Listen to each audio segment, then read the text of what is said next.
کھوٹے سکے لے کر آئے ہیں، قبول فرما لیں، اور جو اجر دینا اجر پورا دینا، اجر پورا دینا، کوئی مہربانی بھی کرے تو ہمارے اعمال بہرحال اللہ پاک مہربان ہے۔ اللہ رب العزت نے ایک جگہ تسلی دلائی ہے،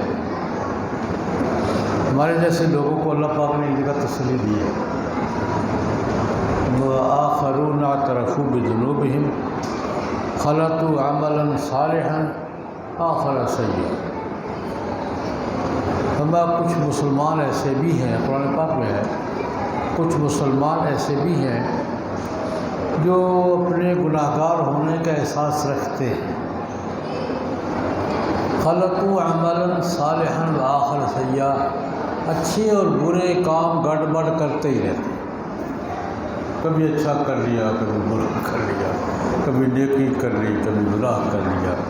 خلطوا عملا صالحا وآخر سیئا، خلط بلد سارے کام کرتے رہتے ہیں، تو اللہ پاک امید دلا رہے ہیں عسى اللہ یتوب علیہ، اگر یہ توبہ کر لیں گے تو میں معاف کر دوں،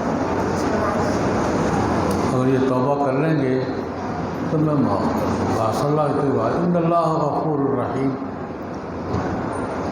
اب یہ میں نے قرآن پاک کی آیت عرض کیا تو مجھے ایک اور بات یاد آ گئی ہے، جناب نبی کریم صلی اللہ علیہ وسلم نے اپنا ایک خواب، بہت سے خواب بیان فرمائے، تعبیر بھی بیان فرمائی، ایک بہت لمبا خواب ہے، اس کا ایک حصہ عرض کرتا ہوں، بخاری کی روایت ہے۔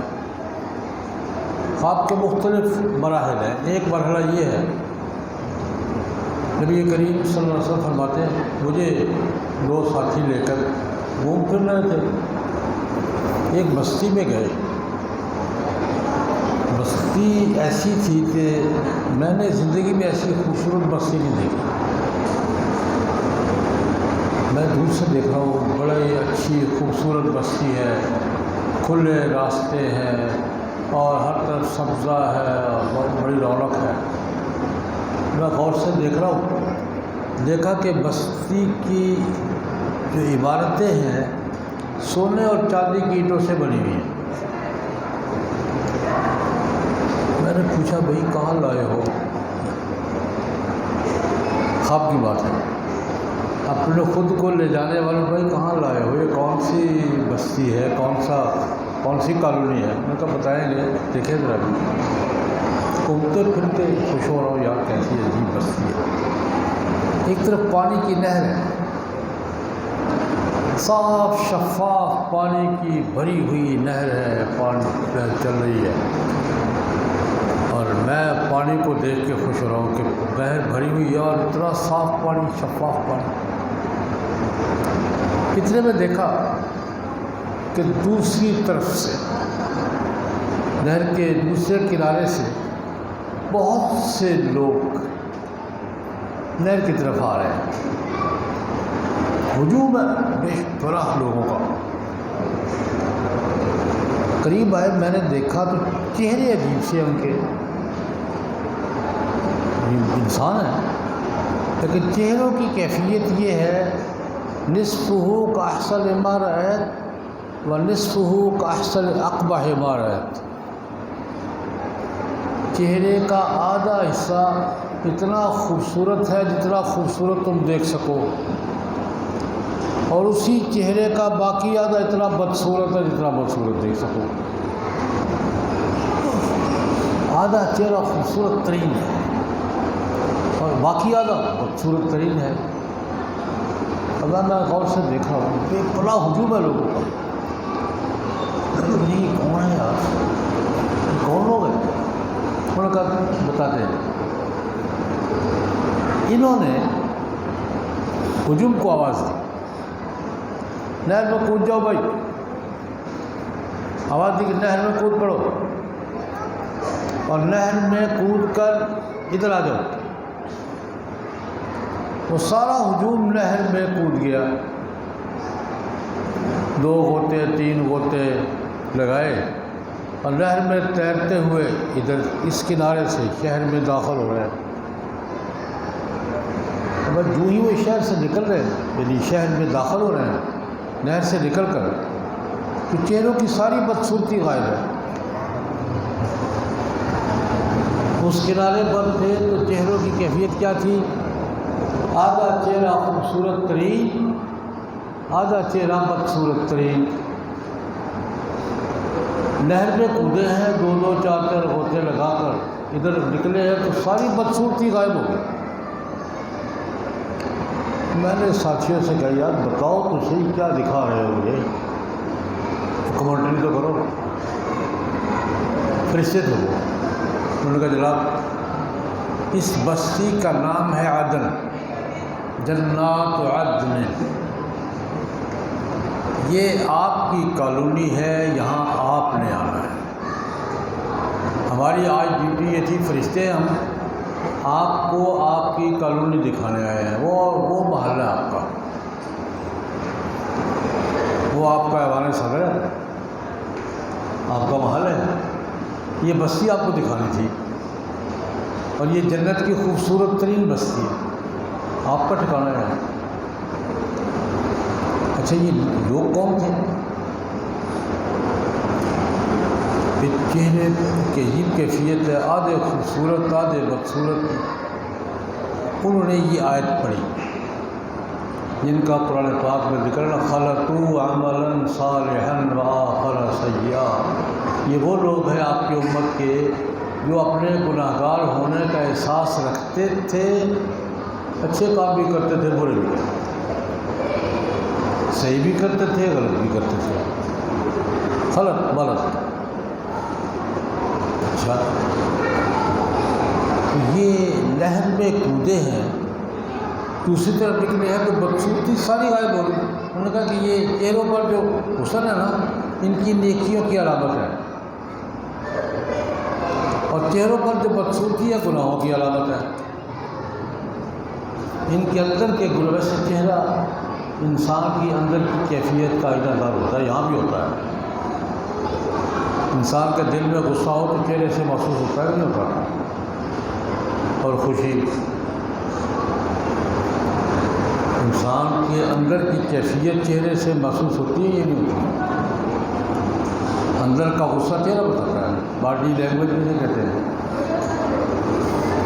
اب وہ بتائیں گے کہ یا سنا یہ ان کی نیکیاں چہروں پر حسن کی صورت میں اور گناہ چہرے پر بدصورتی کی شکل میں.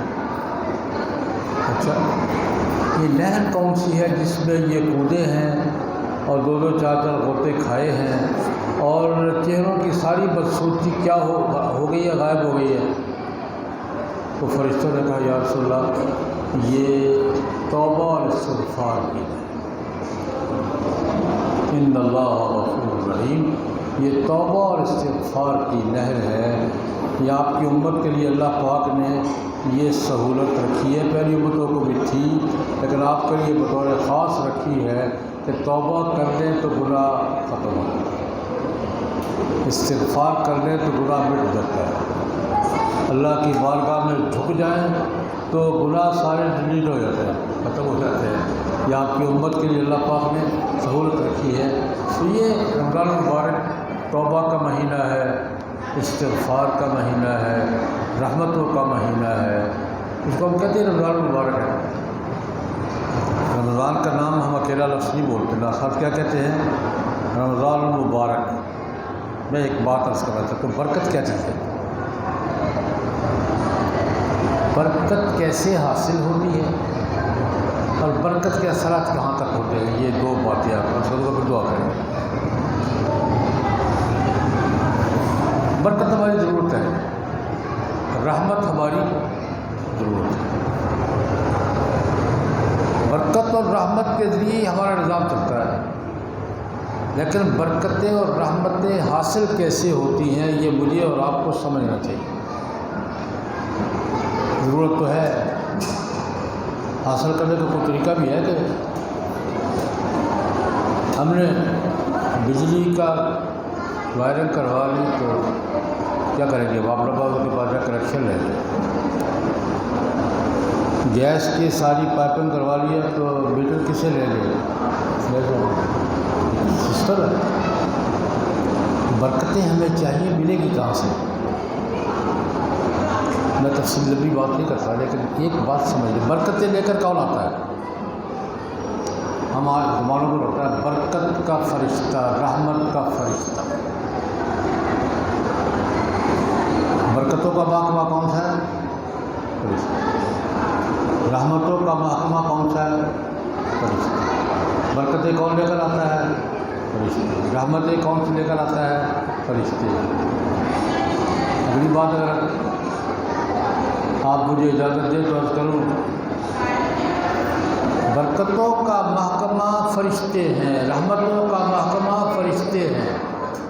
ذرا میں بھی اپنے گریبان میں جھانک کر دیکھ لوں، آپ بھی گریبان میں جھانک کر دیکھ لیں، ہمارے گھر کا ماحول فرشتوں کے آنے جانے کا رہ گیا ہے۔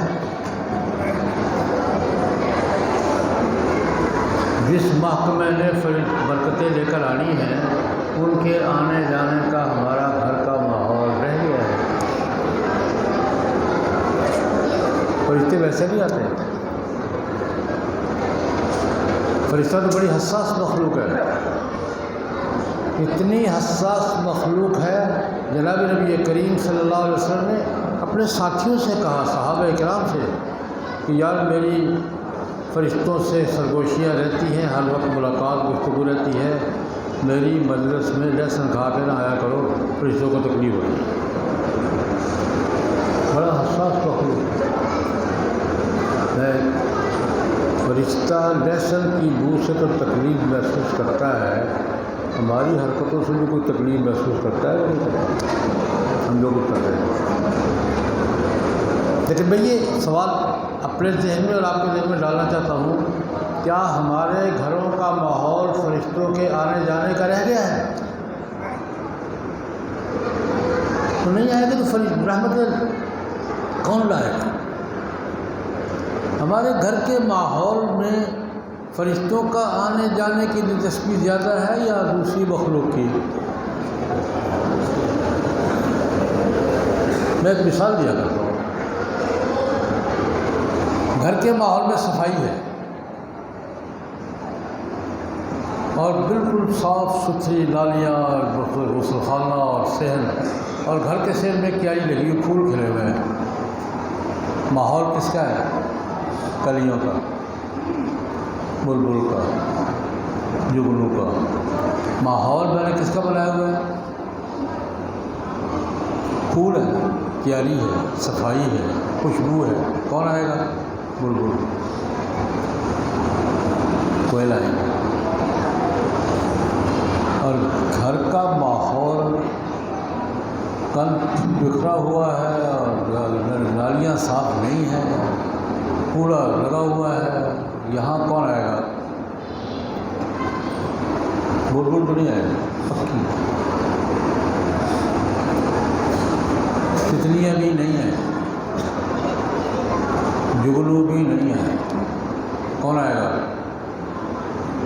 کاکروچ، مینڈک، مچھر۔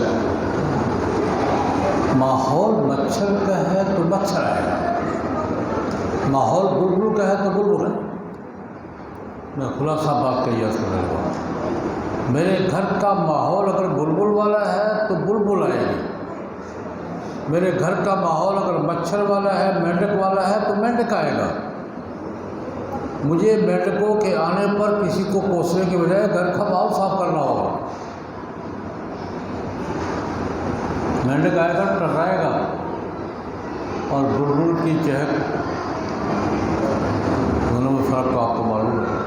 میں نے پہلی بات یہ عرض کی ہے کہ رحمتیں اور برکتیں لانے والا جو محکمہ ہے نا، اس محکمے کے ساتھ ہمارے تعلقات صحیح ہوں گے تو برکتیں رحمتیں آئیں گی، تعلقات ہمارے دوسرے محکمے سے ہوں گے تو برکتیں رحمتیں نہیں آئیں گی۔